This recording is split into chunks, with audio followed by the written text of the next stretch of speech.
Bonjour à tous, nous sommes ravis de vous retrouver aujourd'hui pour un nouveau webinaire, aujourd'hui co-animé avec Atrion et Courbon Software.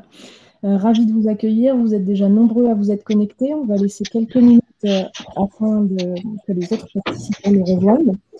En attendant, je vais vous expliquer brièvement comment fonctionne la plateforme, rien de bien compliqué. Vous avez sur votre droite la partie chat sur laquelle vous pouvez interagir en public. Et ensuite, la partie questions sur laquelle vous pouvez nous poser vos questions. Je vais laisser la main maintenant à Atrion, à David, qui va débuter la présentation. Bonjour à tous. Merci d'intégrer ce webinaire pour lequel nous avons travaillé avec Atrion, Optimistic et Courbon pour vous présenter les contours de l'IBR augmenté ou comment digitaliser son dossier de l'eau tout en optimisant sa performance industrielle, donc aller plus vite, plus loin que l'IBR classique. Évidemment, nous aborderons les sujets autour de l'IBR, un peu de rappel des principes, des basiques, et on ira vers l'augmenté ensemble. Donc tout d'abord, on commencera par ce qu'est un IBR augmenté, en anglais Enhanced IBR. Quels sont les enjeux qui sont sous-jacents à ce dossier de l'eau électronique, donc Electronic Batch Record. Quels enjeux adresse-t-il? Comment permet-il d'aller plus loin que l'IBR classique dans l'immersion de sa performance industrielle? Et puis on tentera de répondre à 3-4 questions qui sont autour de la digitalisation des dossiers de l'eau. Digitaliser un dossier de l'eau, qu'est-ce que ça veut dire et comment réussir cette digitalisation? Quelle est l'approche pour le mettre en place, le planning, et quelle intégration des solutions pour construire un IBR augmenté efficace? Donc, tout d'abord, pourquoi mettons en place un dossier de l'eau électronique, un IBR? Donc, basiquement et par expérience, on commence par vouloir fiabiliser la saisie des données. La saisie des données sera via un écran d'interface digitale et sera donc rendu plus robuste que, évidemment, sur du papier. C'est également donc pour éviter la saisie, les mauvaises saisies, les anomalies, les déviations, les manques qui vont générer les anomalies dans le process de revue et dans la libération des lots, évidemment. Ce sera pour simplifier cette revue de dossier, la rendre plus efficace, plus efficiente et portée par un système qui va intégrer un moteur de workflow et supporter la revue de dossier et accélérer donc ainsi la libération des lots. Et comme on va l'accélérer, la rendre plus robuste, on va pouvoir fiabiliser le temps de cycle et le service client. Voilà les principaux sujets que les clients cherchent à aborder et à adresser. Mais c'est également d'aller plus loin dans la maîtrise du process et donc augmenter la confiance dans ce qui est fait en production.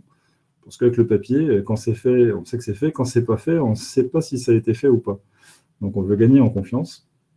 On veut capturer automatiquement des données équipement. C'est une réelle opportunité du digital, évidemment qu'on n'aura pas sur un format papier.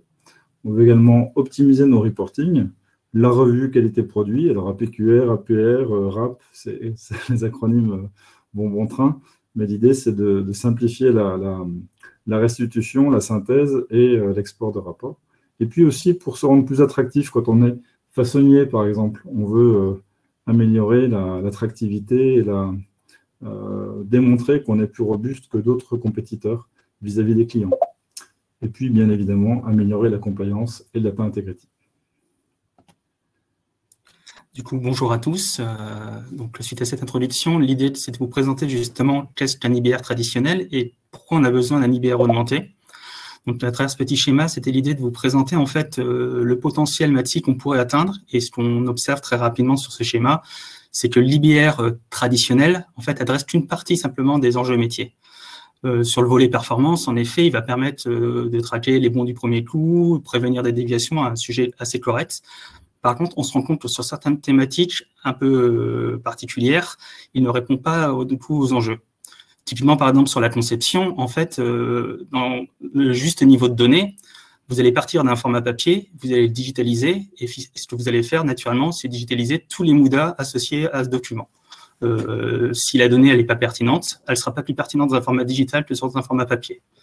La thématique d'harmoniser des templates, le digital ne répond pas à cette question dans un IBR traditionnel, parce que là aussi, vous allez digitaliser une structure telle qu'elle est, sans se poser la question de vos flux documentaires, flux de revues associés ou flux procédés, tout simplement. Sur la question aussi du pilotage, un IBR traditionnel ne fait pas de reporting particulièrement très poussé, il ne fait pas non plus d'analyse de tendance, ni ne permet pas de réévaluer vos paramètres critiques. Aujourd'hui, c'est un outil il n'y a pas cette volonté d'aller plus loin, de faire de l'amélioration continue sur ces sujets-là avec un IBR traditionnel. Au niveau du volet IT, aujourd'hui, tout va se retrouver dispatché dans différents éléments. Vous allez avoir de votre côté votre système votre SPC, votre carte de contrôle, vous allez avoir du coup votre IBR, mais tout se retrouve un peu dans différents éléments. Et l'idée de l'IBR du coup pourra permettre d'un IBR augmenté, ce que vous verrez après, c'est de centraliser toutes ces informations. Donc en 3 mots, qu'est-ce que va être l'IBR augmenté? L'IBR augmenté, ça va être 3 choses. Ça va être tout d'abord s'assurer que les données qui sont embarquées dans ce dossier de l'eau électronique, dans cet IBR, soient les bonnes données, les justes données, qui soient adaptées aux procédés et aux exigences internes, exigences clients, exigences évidemment réglementaires de traçabilité. C'est également d'avoir un dossier de l'eau qui supporte correctement et de manière efficiente le process, donc une digitalisation qui soit ergonomique et connectée, et dans lequel l'opérateur se retrouve et puisse travailler de manière efficace. Et le 3e point qu'on va intégrer, c'est le contrôle en ligne, c'est-à-dire l'utilisation, l'exploitation dès le moment où on saisit les données sur le terrain. Donc c'est via la visualisation des données, le contrôle en ligne, l'analytics qu'on peut faire également post-production pour améliorer la robustesse du procédé et supporter l'amélioration continue. Donc l'IBR augmenté, ça va être cette continuité numérique. On parlera de data integrity aussi pour la partie basiquement de robustesse et de compliance, mais c'est cette continuité de la capture des données de production jusqu'à la capacité à améliorer sa performance industrielle et mieux maîtriser ses procédés. Donc on va voir ces 3 briques juste après. Donc les 10 bonnes raisons de mettre en œuvre un IBR augmenté, je ne vous les passerai pas toutes dans le détail, mais immanquablement, ça va être d'avoir la capture de données critiques du procédé, évidemment. Fabrice vous parlera aussi de cette analyse de criticité. Assurer qu'on a bien un support effectif du procédé, mieux que ce qu'on pouvait attendre d'un dossier de l'eau qui peut-être n'était pas adapté historiquement au process. C'est aussi le point 5, mieux comprendre son comportement, le comportement du procédé, c'est les comportements du produit aussi, notamment quand on va toucher des process complexes type biologique avec des paramètres qui sont complexes à appréhender, ou la chimie, eh bien c'est intéressant de mieux exploiter ces données. Évidemment, les visualiser, supporter l'analyse et l'investigation, etc., etc. Le point 10, vous verrez, un petit mot dessus, on va en parler après, mais un IBR, plus simplement qu'un MES, l'idée c'est de supporter la saisie de la donnée, et donc on va parler après de paper on glass, c'est-à-dire d'avoir un écran digitalisé qui ressemble au plus près à ce que l'opérateur a aujourd'hui sous les yeux. Donc, on va vous parler de ces 3 briques: rationaliser, monitorer et mettre sous contrôle le process en temps réel et optimiser le procédé dans les 45 minutes qui suivent.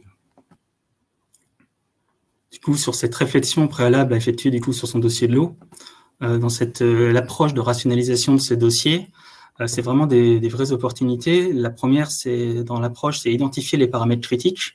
Donc derrière, on peut intervenir pour réévaluer le risque procédé produit. Alors, ça va énormément dépendre de la maturité de nos clients ou enfin, du coup de vous, futurs clients, de savoir où vous en êtes au niveau de cette maturité risque procédé produit. Derrière, c'est cette idée de peut-être appliquer une démarche QBD ou de notre côté qu'on appelle QBRD dans le côté redesign, parce qu'on ne va pas refaire un développement, mais se poser la question de réévaluer ce risque, en tout cas en amont. Il y a aussi la possibilité au niveau de ces paramètres critiques d'identifier vraiment les données batch et les données qui sont en continu. C'est l'occasion du coup de remonter d'autres informations que les données uniquement réglementaires et d'avoir toutes les données continues, du monitoring ou des choses associées derrière.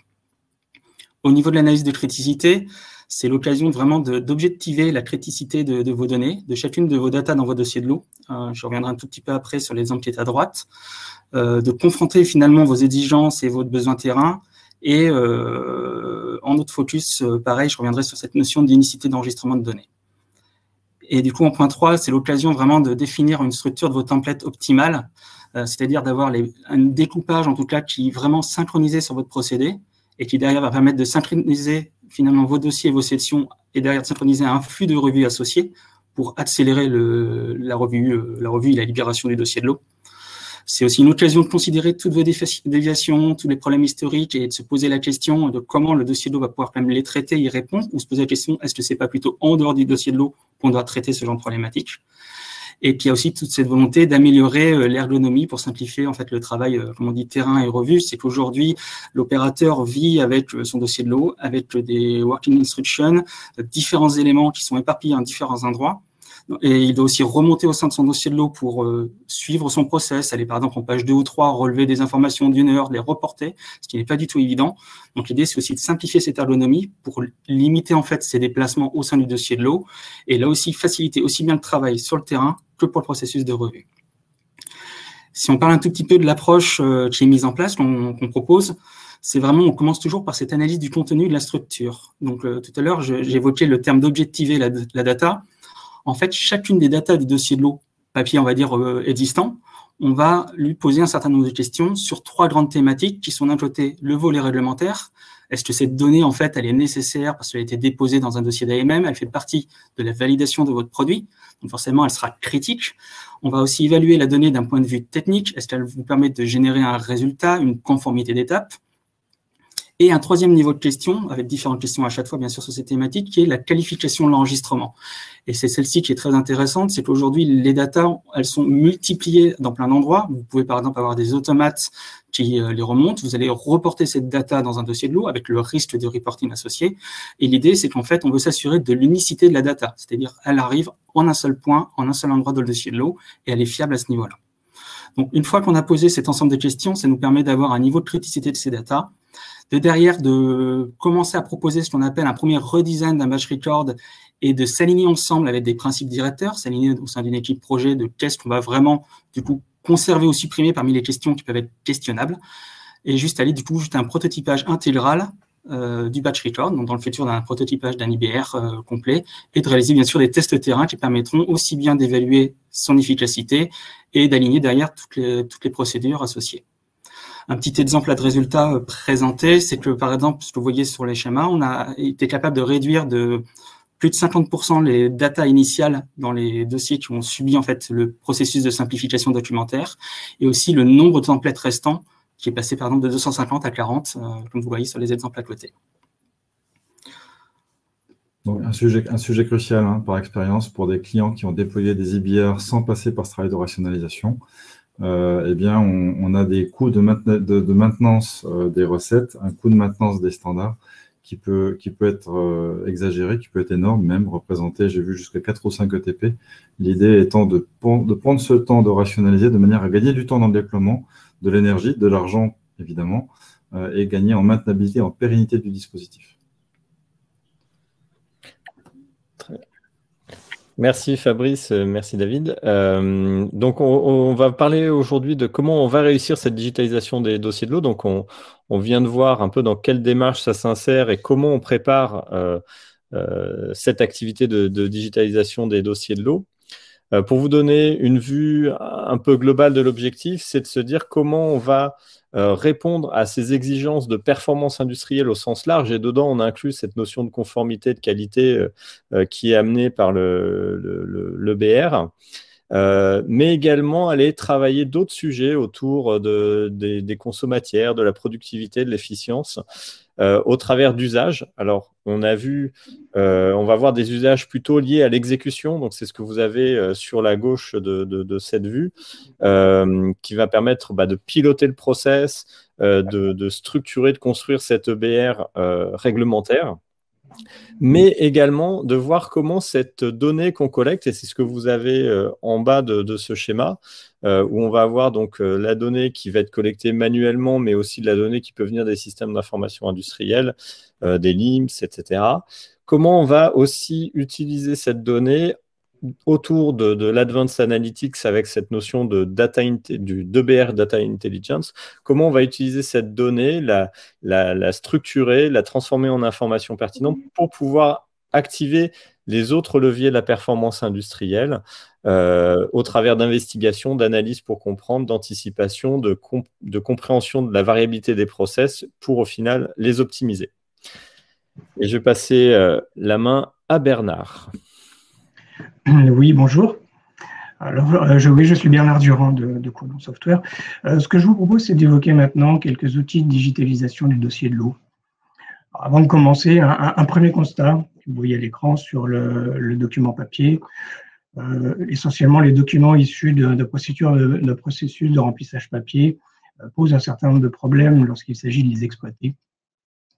Les informations ne sont pas toujours lisibles, très lisibles, elles sont parfois manquantes. Cela va demander à la personne qui réalise la validation en fin de dossier d'aller à la recherche, à la pêche aux informations, avec une perte de temps qui est très importante. Il va devoir aussi vérifier de manière exhaustive toutes les informations par rapport à son référentiel, dans la mesure où des informations qui seraient non conformes à cette suite ne sont pas mises en avant. Et enfin, le partage de l'information passe forcément par la circulation du document papier, ce qui est loin d'être pratique. Donc la digitalisation qu'on va évoquer et qu'on évoque aujourd'hui, elle devrait permettre de faire tomber un certain nombre de ses limites. Alors plusieurs approches peuvent permettre de digitaliser ou de dématérialiser les dossiers de l'eau.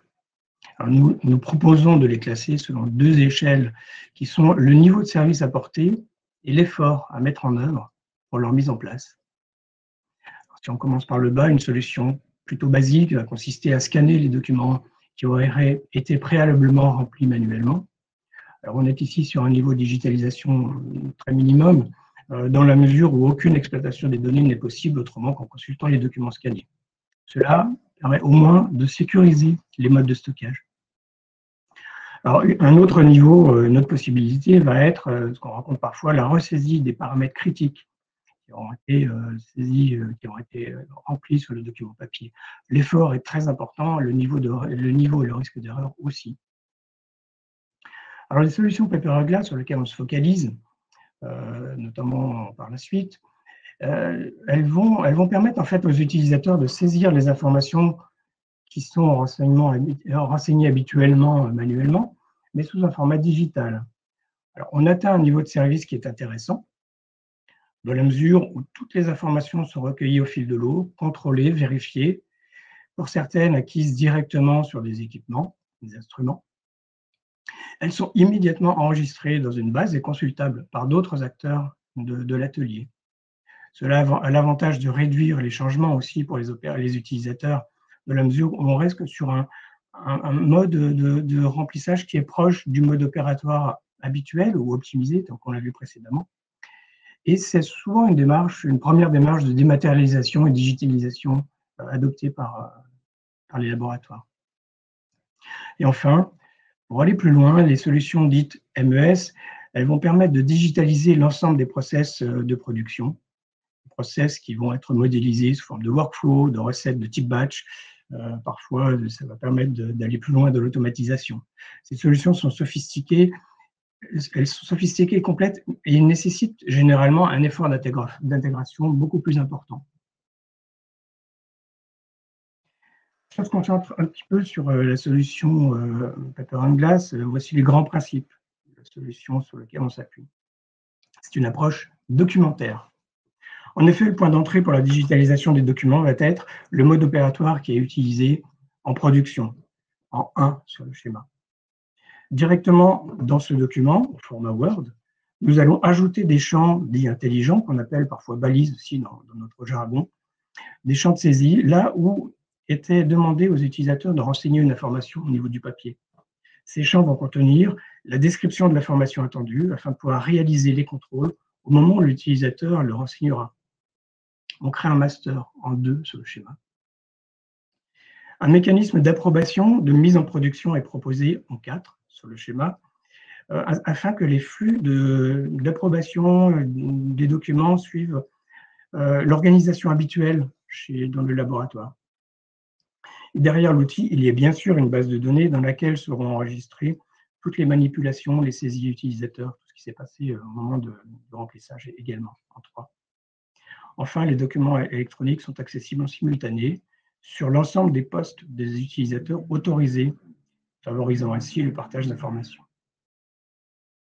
Là, on va vous passer une première vidéo qui va illustrer en fait la manière avec laquelle le logiciel Paper & Glass fonctionne.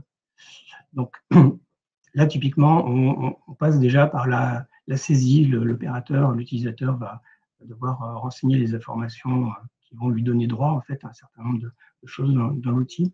Sur la partie gauche, on voit qu'on a la possibilité effectivement de décider comment est-ce qu'on veut manipuler l'outil. Et apparaît ici sur la partie gauche la structure simplifiée du document qui liste finalement les champs qui vont devoir être remplis. Au fur et à mesure du remplissage de ces champs, sur la partie gauche, on voit apparaître les champs remplis, conformes. Ceux tout à l'heure, on verra qu'ils ne seront pas conformes. On va pouvoir faire apparaître aussi des fiches d'instructions détaillées, annexes, qui ne viennent pas surcharger le document. Et globalement, cette vue va permettre, je dirais, aux différents acteurs de voir l'avancement du document, éventuellement les actions qui vont devoir être réalisées, s'il faut par exemple venir déroger une donnée qui est non conforme, venir chercher de l'information. Chaque fois que c'est possible, on va simplifier au maximum la manière avec laquelle l'opérateur va pouvoir renseigner les informations en proposant des cases à cocher, des listes dans des valeurs prédéfinies, toujours dans l'esprit de faire en sorte que le risque d'erreur soit limité. De la même manière, on va pouvoir venir renseigner des informations directement en douchant, par exemple, un numéro de lot. Ici, c'est une saisie, mais ça pourrait être complètement douché. Et puis, dans le document, on va être capable d'aller acquérir directement des informations sur des instruments, des automates, à travers des liens de communication. Sur un champ numérique, par exemple, on va pouvoir configurer les limites de conformité, les limites des saisies, de manière à ce que l'information soit contrôlée en direct. L'opérateur prévenu quand c'est non conforme. Vous voyez sur la partie gauche les champs non conformes qui apparaissent en rouge. On voit aussi dans quelle zone du document la partie non conforme est présente, de manière à venir pointer très très vite au moment de la vérification les parties du document sur lesquelles il y a un travail à réaliser. Voilà. Et lorsque le document est complètement terminé, en fait, l'outil va permettre de venir générer, alors que la personne qui a l'autorisation de le faire, générer le dossier de l'eau sous un format PDF. Dans ce document, on va pouvoir y insérer les éléments qui ont été saisis, et puis ou acquis, et l'ensemble des documents annexes qui auront été associés au dossier de l'eau pendant sa création. Donc voilà, peut-être une deuxième vidéo derrière pour vous montrer très rapidement aussi comment est-ce qu'on crée le document. Donc le document ici est en partie déjà rempli. Donc on est toujours sous Word, on utilise Word dans ce cas-là. La personne qui crée le master vient pointer à l'endroit où il veut rajouter une information, le champ qui devra être saisi, et tout simplement va venir paramétrer les informations attendues à cet endroit-là. On va donner un nom au champ pour qu'il puisse apparaître, notamment, comme on voyait tout à l'heure, dans l'arborescence du document. On vient lui définir un type, parmi l'ensemble des types qui sont disponibles avec le document. Là, c'est un champ numérique, donc on a la possibilité de venir définir des limites de conformité qui pourront être fixes, variables, issues d'une autre valeur, issues d'un calcul à partir d'autres valeurs, ou fixes. Et puis, la possibilité de définir comment est-ce que le document, enfin la valeur doit être enseignée, quelle est son unité. Et enfin, un dernier onglet d'affichage, on va indiquer à cet endroit-là comment doit apparaître l'information qui a été recueillie au niveau du document, soit sa valeur. Là, par exemple, on va pouvoir ajouter la date et l'heure à laquelle la collecte a été réalisée, l'auteur éventuellement. Voilà une vidéo très rapide pour vous préciser comment cela se déroule en termes de paramétrage. Alors, l'outil, les balises qu'on peut possiblement enseigner dans le document sont assez nombreuses. Elles évoluent en fait au fur et à mesure de la vie du produit. Donc, ce sont des balises qui vont pouvoir être numériques, alphanumériques, des cases à cocher, des dates, des heures, et un certain nombre de fonctions qui vont permettre aussi de faciliter l'exploitation du document, typiquement des fonctions qui vont permettre de réaliser des calculs à partir d'autres valeurs qui auront été collectées. Ça va pouvoir être des possibilités de reprocesser certaines parties du déroulé. Typiquement, si on souhaite recommencer une opération, on a la possibilité d'autoriser le reprocess de cette opération-là. On a aussi possibilité d'insérer des photographies, typiquement des photographies de tickets pesés, qui vont apparaître dans le document final à l'endroit où on aura décidé de les insérer. Alors, globalement, la mise en production d'une nouvelle version du document se déroule d'une manière suivante. On vient en fait déclarer, lorsqu'on vient de réaliser une modification, de créer un nouveau document, on vient le déclarer dans l'outil, qui s'appelle Tidoc en fait. Cette nouvelle version va être associée au document Word qu'on aura modifié. Un workflow de validation est ensuite déroulé afin de passer la nouvelle version de document dans un état validé. La version précédente sera donc automatiquement désactivée. Et la complexité du circuit de validation est complètement paramétrable dans l'outil. C'est un outil graphique qui permet de définir comment est-ce qu'on souhaite le faire. Une fois que le document est validé, il est donc disponible pour être passé en production. À ce moment-là, on va passer par un schéma de type création d'ordre de fabrication et lancement de l'ordre de fabrication. Lorsque l'ordre de fabrication est lancé, il apparaît sur les écrans des utilisateurs qui sont censés intervenir dessus. L'ensemble, bien sûr, des manipulations et des actions sont enregistrées, tracées en conformité par rapport à la CFR 21 par 3.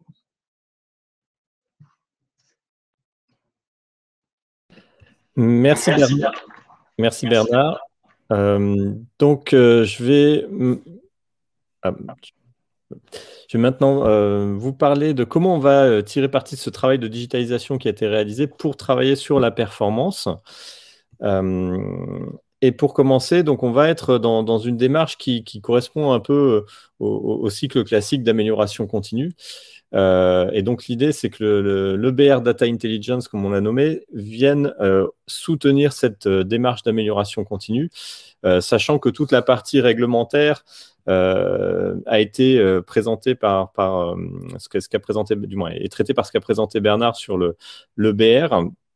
L'idée ici, c'est d'avoir accès à un niveau de finesse d'information plus importante avec des données qui ne sont pas forcément critiques, comme l'a présenté David tout à l'heure, par rapport à ce processus réglementaire, mais qui vont permettre au final d'améliorer le process, que ce soit sous des angles qualité, productivité, performance, que ce soit matière, énergie. Donc déjà, le premier élément, et on verra ça au travers d'une petite vidéo d'ici quelques instants, c'est de pouvoir naviguer dans l'information et en particulier la vie d'un batch de manière très fine et détaillée et surtout de manière très simple et rapide. Ensuite, de pouvoir voir comment l'ensemble des productions qu'on a réalisées, nos batchs, se sont comportés au fil du temps, potentiellement pour investiguer, analyser, mais aussi pour faire des revues en fait, du process dans le cadre réglementaire. Et potentiellement d'aller analyser en fait, cette variabilité qu'on a dans les productions pour trouver en fait, comment mieux piloter et redéfinir potentiellement des nouvelles règles de contrôle sur les paramètres pour mieux maîtriser sa production.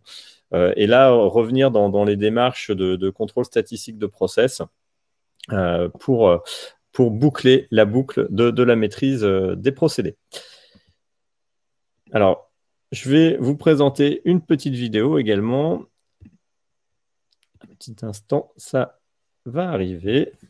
Donc, l'idée, c'est qu'on va partir du dossier de l'eau qui a été présenté par Bernard et on va avoir un lien. Donc, typiquement, là, on a un numéro de l'eau qui va nous permettre d'aller basculer sur les fonctionnalités d'analytics et d'aller voir le détail qui correspond à ce numéro de lot. Donc là, ce que l'on voit, c'est les données attachées à un lot. Donc si on regarde ici, on a toutes les informations de traçabilité de généalogie. Quand est-ce que ça s'est passé, sur quel lot cela va se dérouler, et du moins quels sont les lots des unités d'œuvre précédentes qui ont été utilisées pour cette production, mais également où est-ce que ça va être utilisé. On va retrouver également des informations liées à cette production. On a des informations détaillées sur les différentes phases. Donc, vous avez là, par exemple, sur la phase de mélange, on a donc les données contextualisées de vitesse, de puissance absorbée sur la phase de mélange uniquement. Donc, le timing correspond au moment où ce batch est passé sur la phase de mélange. Et juste à côté, on va avoir la même information pour l'étape suivante, qui est une étape en fait, de repos de notre process. Et donc, les périodes de temps sont différentes. En fait, on a bien contextualisé nos données de capteurs en fonction de la traçabilité de notre process et donc de quand est passé le produit sur cette étape. Voilà. Après, on a des indicateurs qui peuvent être des indicateurs synthétiques du process. L'idée ici, ensuite, c'est de pouvoir aller à l'étage supérieur. Cet étage-là, donc on va, par exemple, là, on est sur un contrôle qualité sur nos produits. On va donc avoir sur une plage de temps définie, donc là, on a 1 mois de données qui sont affichées. On va pouvoir, par exemple, aller regarder sur des périodes plus longues, comme par exemple ici, 3 mois. Et on va avoir, par exemple, la variabilité de certains paramètres de process, là en l'occurrence ce sont des poids, pour voir comment ça évolue et mieux connaître, comprendre comment notre procédé fonctionne.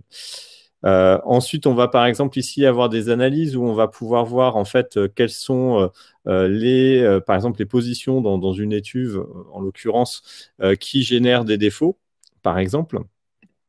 Le même genre d'information, par exemple, ici sur des outillages, c'est-à-dire qu'on va avoir, on a des moules et on va se rendre compte qu'on a des moules qui vont générer plus de défauts que d'autres. De même sur les différentes recettes qu'on peut avoir. Une fois qu'on a ça, on va pouvoir passer à la phase d'analyse. Donc ici, l'idée, c'est qu'on va vouloir traiter un critère de performance, c'est ce qu'on voit en haut. Et donc, on va vouloir chercher à comprendre quels sont les facteurs qui vont impacter cette performance. Et donc, on a là une liste de paramètres qu'on a sélectionnés dans le process et qu'on va vouloir étudier au regard de ce critère de performance, qui peut être un critère qualité, un critère de consommation d'énergie, par exemple. Donc, on va pouvoir traiter un peu tous les angles de la performance grâce à cet outil. Et donc, ce qu'on va faire, c'est qu'on va, dans un contexte donné, donc c'est ce qui est à gauche, regarder quels sont les paramètres qui impactent notre process. Donc là, c'est en cours de calcul. Et le système va nous donner 2 informations. Ce que vous voyez ici, ce sont en fait l'influence relative de chacun des paramètres. Donc, on sait que ceux qui ont l'indicateur le plus élevé sont ceux qui sont le plus impactants sur notre critère de performance. Et le deuxième élément, c'est la variance expliquée. Et la variance expliquée, en fait, c'est ce qui nous donne la quantité de variabilité de notre critère de performance qui est expliquée par les paramètres qu'on a étudiés. Là, en l'occurrence, on en a 3 qui sortent en tête de liste. Et on va sélectionner ces 3 paramètres et on va aller jusqu'au bout, c'est-à-dire l'optimisation, pour déterminer quelle est la recette qui va nous permettre en l'occurrence, minimiser le paramètre qu'on a étudié, qui est le poids de notre produit. Donc là, on a une amélioration, c'est-à-dire qu'on a pu réduire de 4,41% notre poids grâce aux conditions opératoires qui nous ont été proposées par le système. Ces conditions opératoires, on peut les modifier, pas typiquement parce qu'on ne sait pas forcément les contraindre autant que ce qui est proposé par le système, et on va pouvoir voir l'impact que ça a sur la performance de décontraindre ces paramètres. Une fois qu'on a ça, donc, on a quelque chose qui peut paraître un peu boîte noire. L'idée, c'est de fournir ensuite de l'information à l'utilisateur au travers de vues de chacun des paramètres pris individuellement et de son impact sur le critère de performance. Donc là, toutes ces vues-là sont générées automatiquement pour accélérer le travail de l'expert métier qui va faire ces analyses. Et donc là, par exemple, on regarde l'impact de la température, on voit quelque chose qui est relativement bruité. Et alors, pourquoi c'est bruité? Tout simplement parce que comme on est sur des impacts qui sont multivariés, on a 3 paramètres qu'on a sélectionnés qui vont impacter notre process. Bah, on va avoir du bruit qui est généré par chacun des paramètres pris ensemble. Et donc, ce qu'on va pouvoir faire également, c'est au travers des algorithmes qu'on utilise, c'est extraire l'effet des 2 autres paramètres, donc là, l'humidité et la durée de cuisson, et donc voir ce que ça impacte, du moins comment le paramètre température impacte de manière pris individuellement notre poids. Donc ça permet aussi de construire une meilleure compréhension du process pour au final l'améliorer. Une fois qu'on a fait ça, donc on peut visualiser très rapidement chacun des paramètres. On va avoir aussi des vues qui nous permettent de voir l'effet combiné de 2 paramètres au travers de cartes de température où la couleur représente notre critère de performance. Et l'idée, ensuite, c'est de pouvoir les mettre tout ça sous contrôle.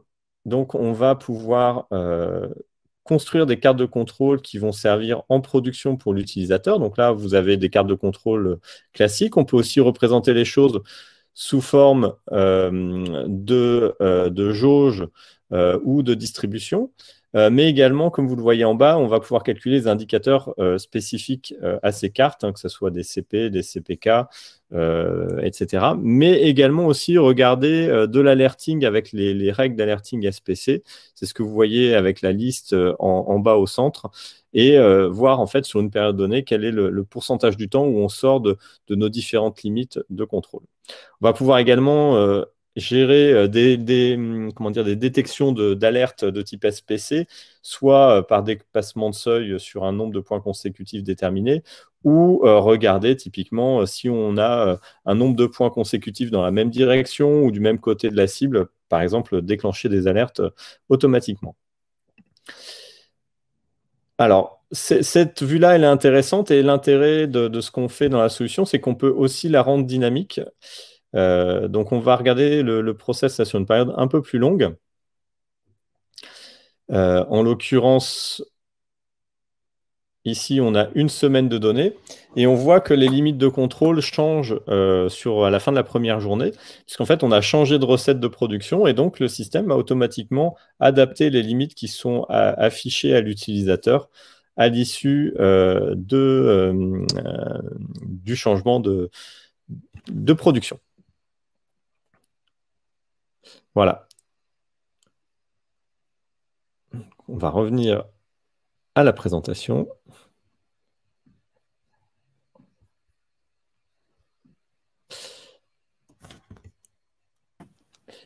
Et donc, je repasse la parole à David. Merci Mathieu pour cette présentation. Donc, vous avez bien cerné maintenant les différentes composantes qu'on met derrière la notion de dossier de lot électronique augmenté, ou EBR augmenté, ou Enhanced EBR. Pour mettre en place ce genre de solution, donc je vois fuser des questions techniques, je vous laisse les traiter effectivement à côté. Évidemment, il y a forcément des questions qui peuvent apparaître sur ce plan-là. Simplement, les solutions ici présentées sont très simplement des solutions qui sont basées sur du cloud et du SaaS. Donc, on se doute que le mode de déploiement d'un point de vue technologique est assez simple. Alors, si on se focalise sur le comment on s'y prend d'un point de vue métier et mise en œuvre, on a, vous l'avez vu là ici à l'instant avec Mathieu, c'était très, très éloquent, on a besoin de prendre du recul par rapport au procédé quand on va travailler sur la mise en place d'un dossier de loi électronique augmenté. Et on parlait de rationalisation tout à l'heure, c'est également l'unique opportunité qu'on a ici d'aller plus loin que ce qu'on faisait avec le dossier de l'eau papier. Le dossier de l'eau papier, c'est un réceptacle dans lequel on ne peut absolument pas exploiter les données a posteriori. On ne peut pas faire tout ce que Mathieu vient de nous montrer. Donc là, c'est le moment dans la phase de cadrage et de rationalisation de regarder comment on peut aller plus loin et quelles données supplémentaires, à contrario, on va pouvoir remettre pour se rendre plus intelligent sur le process et mieux comprendre son comportement. Donc, cette phase de cadrage est assez courte de manière à déterminer évidemment le juste nécessaire, mais également saisir cette opportunité d'aller plus loin. Le juste nécessaire en termes de contenu et de données, vraiment critique pour le procédé. Étudier les sources de données parce que là encore, on va saisir l'opportunité de connecter et de récupérer de manière gratuite des données qui viennent des équipements, qui viennent des instruments de production ou de systèmes d'information. Et prototyper le dossier de l'eau IBR cible, simplifié et optimisé, qui permettra d'aller vraiment plus loin. Ensuite, on va construire ces recettes. Comme nous l'a montré tout à l'heure Bernard, on a ce réceptacle qui est proche d'un document Word, dans lequel on va construire les balises avec le juste nécessaire requis et paramétrer les workflows de validation de l'IBR comme on le ferait avec un dossier de l'eau papier, mais bien plus accéléré et efficient, puisque maintenant, on va pouvoir travailler par exception sur les revues. Et on va aligner les modes opérateurs au poste et peut-être saisir l'opportunité, comme j'ai vu tout à l'heure, d'avoir aussi des choses en réalité augmentée ou de la vidéo pour supporter ces modes op, dans une logique de digitalisation, encore une fois. La phase 3 consiste à concevoir la performance. Donc, c'est vraiment se poser la question de quelle carte de contrôle va-t-on avoir besoin en ligne pour nourrir le travail de l'opérateur, de son manager terrain. Donc, le SPC qui permettra aussi de générer des alertes et pouvoir alerter les opérateurs en conduite en temps réel sur les dérives du procédé. Donc, ça, on le fait également assez au début du process, de manière à pouvoir mettre ce contrôle au fur et à mesure où on va déployer les vagues de process digitalisées. On va pouvoir aussi mettre en place les cartes de contrôle qui vont avec. Et commencer à nourrir les bases de données avec des données historiques. Et le dernier point, mais pas des moindres, vous l'avez vu aussi, c'est une brique essentielle du dossier de l'eau électronique augmenté, c'est l'analytics, que vient de nous montrer Mathieu, avec ces données batch qu'on avait dans le dossier de l'eau, mais des données continues également qui permettent de nourrir l'analyse et les corrélations et tout ce que Mathieu vient de nous présenter. Donc, on peut définir ces données. Une fois qu'on commence à avoir une masse critique d'informations, on va les confirmer. On peut même en rajouter, en compléter avec d'autres, ou se nourrir avec d'autres systèmes, par exemple avec les systèmes de type LIMS, pour avoir les données de résultats analytiques, physico-chimie, microbiologie et autres. Et puis, on peut également compléter avec des données qui viennent des déviations pour essayer de maximiser les chances d'arriver sur des lots bons du premier coup. Donc, on va nourrir aussi pas à pas ces itérations d'analyse, mais par expérience, encore là, sur quelques semaines, on commence à avoir suffisamment